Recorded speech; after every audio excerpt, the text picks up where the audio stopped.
offender actually stabbed himself numerous times, is in critical condition himself, transported to a local area hospital. So it's another incident.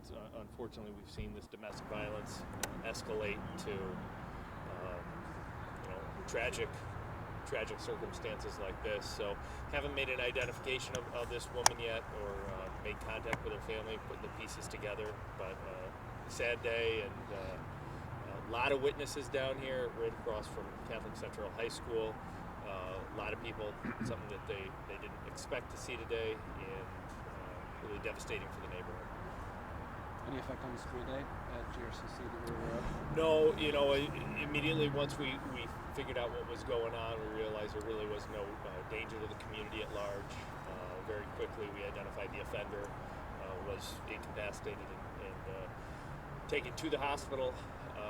So aside from the fact that it probably disrupted the day a little bit for the kids that were looking out the window, at least,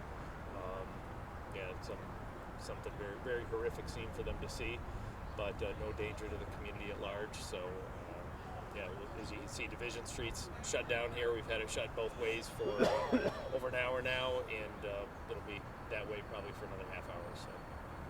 Chief, are these people known in the neighborhood?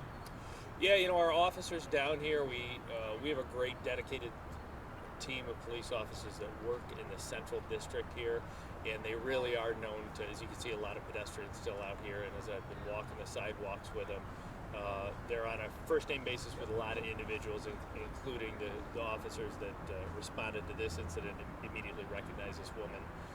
I believe the man as well. So they did spend a lot of time in the neighborhood down here, down at Hartside Park. So they're not strangers to us. It makes it a little extra sad. For families who send their children to school here, do you have anything you want to say to them about their safety? Should they be concerned? No, I think in general, I was talking to some of the residents here that live in an apartment, a gentleman who had just actually moved from Chicago, which is where I was from, and he was just remarking how safe this area is, even for the very, we're in as downtown of Grand Rapids as you can get here, and it's still a very safe area. That doesn't make the pain of losing a human life today any easier. But this is clearly a domestic situation, and something that as a city and certainly as a police department we've been focusing on, whether it's our victim services at the police department, cooperating with the victim services at the prosecutor's office. I think there's so much progress still yet to be made at supporting victims of domestic violence to make sure that we avoid tragedies of this. This is just to see a relationship end in a deadly stabbing is something that's tough to wrap your head around. Have you guys been called down here before between these two arguing or anything like that? That's something we'll take a look quickly as the investigation progresses. I know we have our team of detectives here, and that's one of the first things that we'll do is say, is there a domestic history here? Of course, the offender in this case is being treated at a local hospital and in very serious condition, had numerous stab wounds, I believe self-inflicted stab wounds, according to many of the witnesses down here. So should he pull through, we'll certainly seek charges against him, but that's a big if at this time.